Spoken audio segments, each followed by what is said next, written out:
Hey everybody, this is Dark Guardsman, and we're back with another episode here. Now, I wasn't going to originally record this as it's kind of one of those things I end up doing while either watching YouTube or doing some other activity during the day, say for example talking to somebody.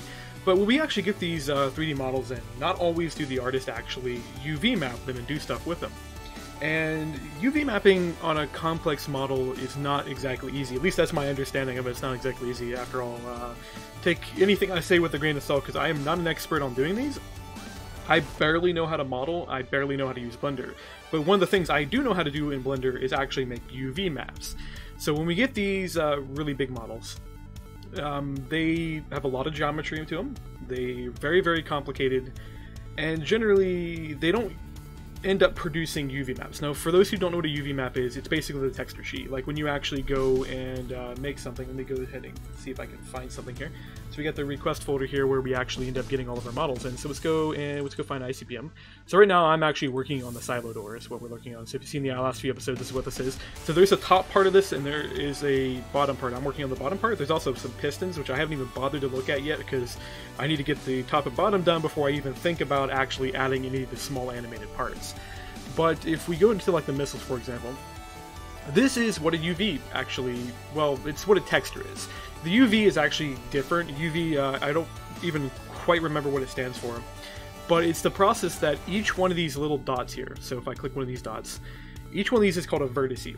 Now, a vertice is basically 3D points in 3D space, tells you where this is, and it connects to another vertice and so on to actually make your shapes.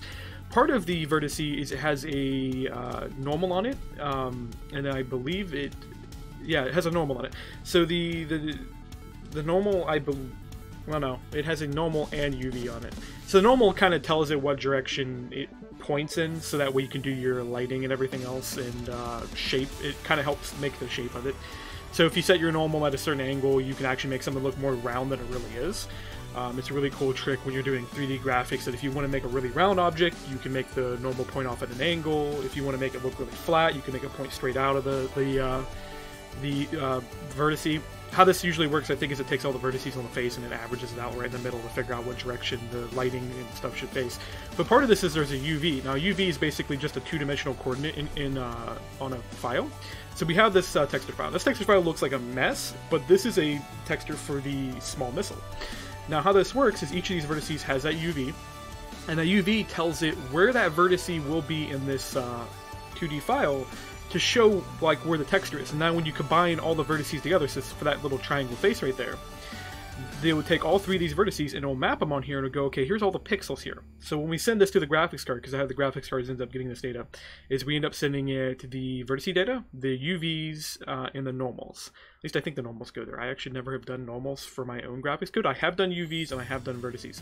So I know the vertices and the UVs go there, and then it'll feed it the texture sheet as well. And then what the graphics card will do is it'll process everything and it'll go, okay, I need to put a pixel here, here, here, and here, and it'll put those on the screen for you.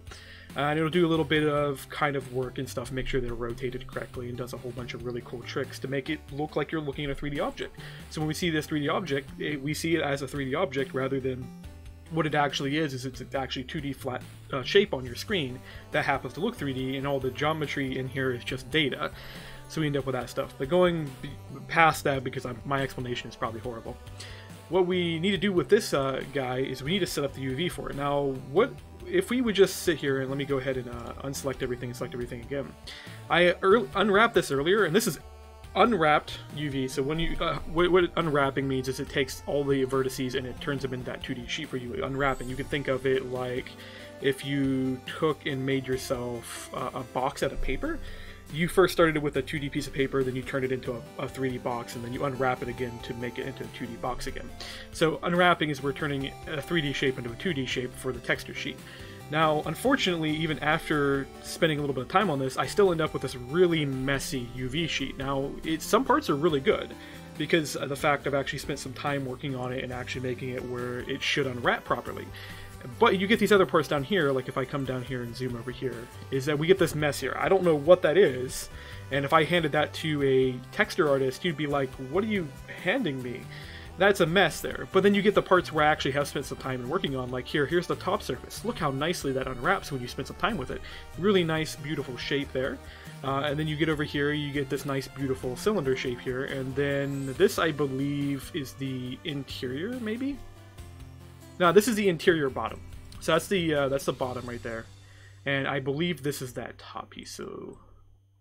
Yeah, because that's the actual bottom. This is the interior bottom, I think. Or no. I'm not sure what that piece is. Because yeah, I could see the little stubs there, where it's definitely connected to something. Because you can tell this guy's the bottom simply because it still has the little stubs here. So I've fixed these stubs. These stubs are actually separated. So that's those pieces right there is what these guys are. I believe this thing right here is that bar, even though it should have unwrapped as a cylinder. Something happened.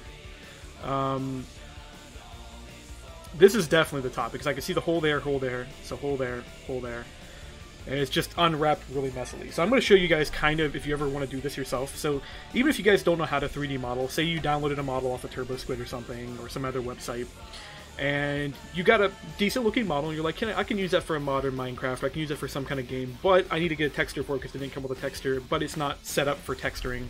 So let's go ahead and like do stuff. So I'll show you how to fix all this and actually get things. I actually kind of want to show what this would look like really quickly. So let me actually do something here. File, new. I don't want to reload. Actually, we'll do it with a door. So I've got a second file here. So we'll go to the back here. I just want to show what this would look like if you didn't do any work on it, to kind of give an explanation of also why I actually went through any effort whatsoever to fix this. It's not that file. I need to actually sort that sorted file. Morton, who was our previous modeler, decided he was going to start to sort the files, and then he noped out and never finished it, so we got a whole bunch of unsorted stuff. But here's the door. So here's the top part of the door. Now, if I actually go to edit mode on this, it will let me. I think I have to select it. Oh, edit mode. There we go. You have to select it manually. So this has a lot of geometry on it, and this might unwrap half decent if I actually unwrap it. So to actually unwrap it, you hit A to select everything. So if I didn't have everything selected, I hit A, and then I hit U, and then hit unwrap. And this will unwrap it. Of course, I don't have a window open for this, but we can open a window. And I actually have been following tutorials how to do this today because I'm not too familiar with this myself. But we have a window down here, which I think this is used for animation, but we don't really care for animation. So I'm going to hit Shift F10 to open my UV map. And I get... I don't know what just happened there. So let's actually try this again. I can hit U and Smart on UV wrap. Okay. There we go. So if you're in Smart UV Map, it actually does a half-decent job at unmapping things. If we just run the normal UVM mapper, it just completely messes up. This is the ideal of why we're going to do what I'm going to show you how to do here in a bit, is because the Smart UV Wrapper, even though it does a good job, doesn't do a perfect job. We end up getting a lot of shapes. I didn't want to move that. You can actually move your geometry on here. So you get a lot of shapes down here, and some are good, some are bad. Like, it definitely messed up the top of the door here. Like, this should definitely be a full circle if we're going to do it, because if we come here and look at this, actually, with the exception, I'm okay with that part being cut off down here, which would be that piece right here. But then we have parts over here cut off. And it's hard to tell where these were connected to. And it's hard to tell what is the top and what is the bottom. Actually, this is the top right here. This is the bottom. Why am I looking at the wrong thing? So if we rotate that so that actually faces the correct way, it's actually going to be this way. So we missed a piece here, which was right over here, and there's no reason for that to be clipped out. We got this piece was clipped out, but that actually clipped out perfect right there.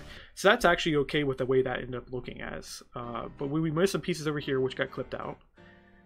The top is actually fine. I actually like the way the top got clipped out, but I definitely want to be able to go through here and redo this, simply because I would like to make sure that each of the shapes is independent, because you're going to probably, when I end up texturing this, is the door itself is going to be like probably all one texture with a little bit of noise on it to make it look good, but then the hinge is going to maybe be a little bit different color, and then the interior hinge pieces will be a different color, just so you get a little bit of variety.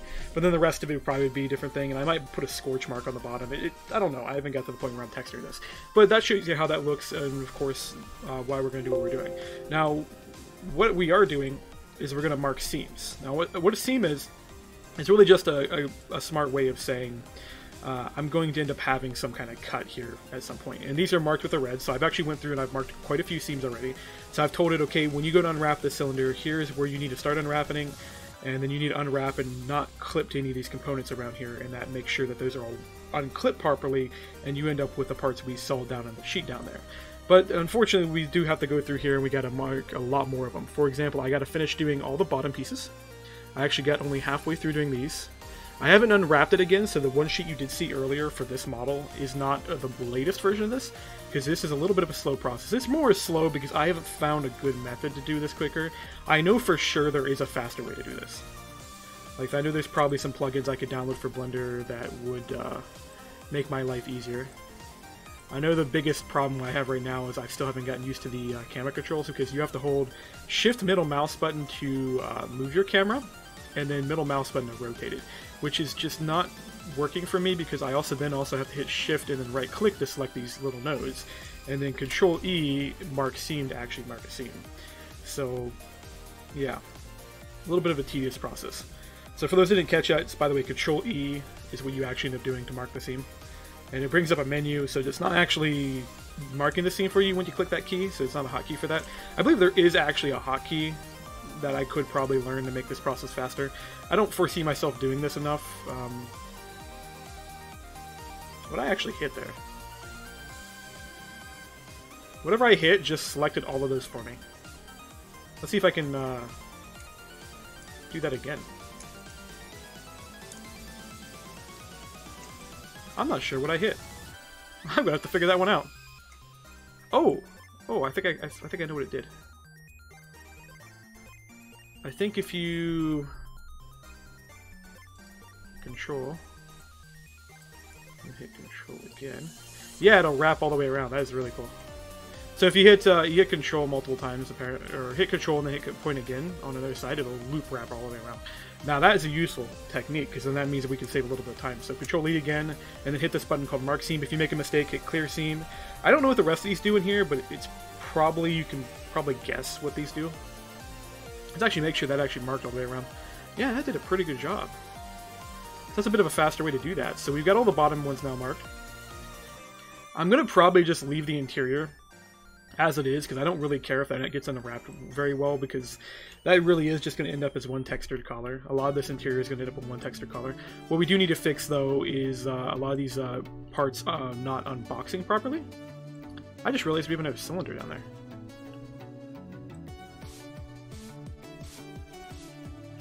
Yeah, we have a whole box in there. I haven't seen this this box very well though, because in game, and I may have to actually ask the modeler to maybe work on this again, is that this is usually shoved into a block, so you can't actually see it. I may have to extend the multi-block down, just so I can make a cutout, just so I can see that block. Because we're missing the hinge down there, which is really unfortunate. I don't even know how I'm going to get down in there. Like, we're not going to worry about it right now, because it's going to take me probably an hour to get the camera to work. So we get that, and then we'll mark that as a seam. And you don't have to go overboard on this. Like, several of the tutorials I've seen, they tell you you can do this and then smart unview UV wrap, and you can pretty much get most of what you need done. So we're going to go, and we're going to take advantage of that control ability. That control ability did not actually work. So we hit Control Z a couple times. So it looks like that smart, or that Control Smart grabber doesn't actually do the job half the time. So that's one of those things I'm probably just going to have to learn how this works. We're going to end up probably doing this for a lot of the models. Like, I'm getting people to redo all of the Atomic Science models for me in a Blender-like-esque file. So we'll have to probably do this for all of those as well, because we want to get the face count down for those models. So this model is for Atomic Science are going to look exactly the same as the old version, but of course I need to get the face count down on them so that way they're a lot nicer model-wise. And let's go ahead and mark. Oh, that's a different thing right there. So there's a little bit of a level going up here. I may end up coming through here even later and redoing this guy's model just a little bit to fix some issues. Because, take for example this face right here. So we got a lot of triangles coming in on this face. What I can actually do is I can disconnect this cylinder out of this spot, leave it where it is, like where it doesn't even move, and then just put a full face right there. Now, of course, that means there would be parts of that face we wouldn't see, but it means we would have a lower triangle count overall. It's one of those things where you just have to kind of learn the tricks of the trade type of thing. And I've been paying attention to how a lot of other modelers actually do this process. I mean, I watched enough YouTube per day that I can probably fund an entire YouTuber just off the videos I watch. I'm joking on that one because I actually probably could not do that. But, okay, so you mark that, mark seam. So we get that marked.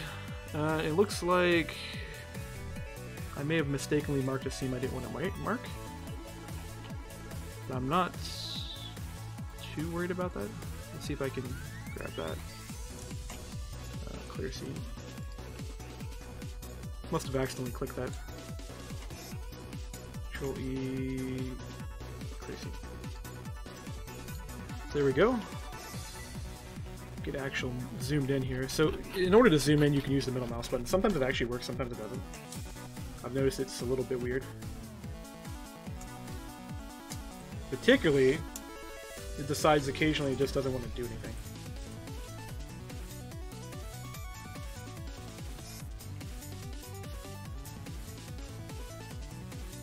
Yeah. So I'm trying to actually get this to pan left and right, and it decided it just wanted to switch controls on me all of a sudden. There it goes. Now I'm panning. So I'm trying to pan and actually see if I can check to make sure we didn't actually mark any other seams, but it looks like we did good there. So you've got this marked around this edge. We've got this marked around that edge.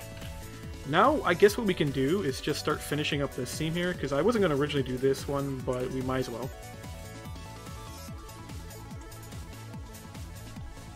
This will produce just a little bit nicer UV, and I might even come back through here and just finish off all of these. That way, if a texture artist really does want to come through here and make a really good job of this texture, that it is available for them to do that. And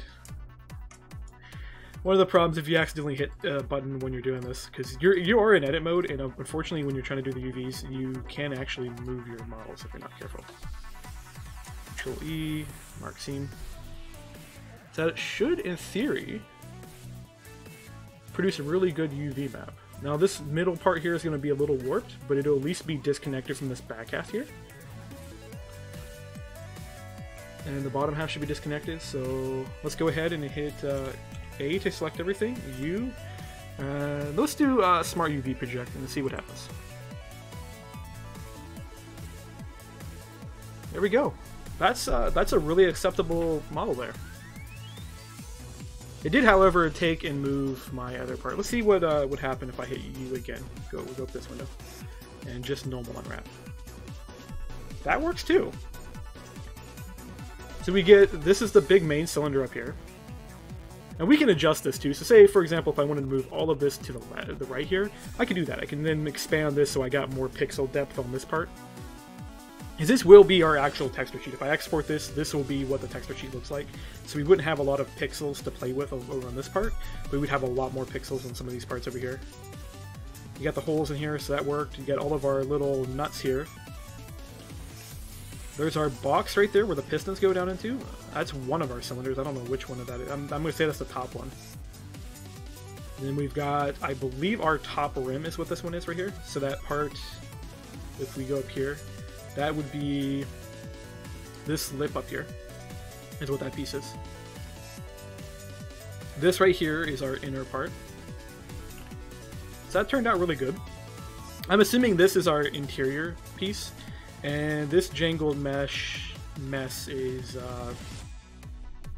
I'm going to probably say that interior right there where that other piston's at.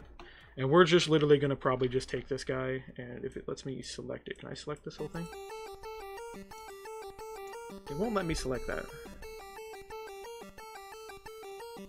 This is where I'm almost tempted to actually go through this model and start disconnecting pieces, because what I could actually do if I disconnect the pieces is that I can save myself a lot of trouble by pulling that piece all the way out here and then UVing that piece by itself and then putting it back into place. A lot of these smaller nuts right here, what I'm tempted to actually do with them is move all the UV sheets on top of each other. Because then what I could do is use one piece for all of these and just move it around, and that would drop the model size a little bit. It would still mean we'd have that many triangles in the model, because even if you had like one model piece and you moved it around, it still means that you have the same triangle count, because if you move it once and render it once, you have that one triangle count. If you move it twice and render it twice, now you've doubled your triangle count. Move 3 times, tripled your triangle count. Because the triangle count really, it's not just about how many triangles the model has, it's about how many you're actually rendering. So if we had 2 doors, we would double our triangle count for the entire thing if we render 2 of those. So this looks good. So I'm going to go ahead and end up off here. This is a bit longer of an episode than I thought it was going to be, but it just shows, maybe help some of you guys figure out how to UV map. And I'll see you guys later with more content videos.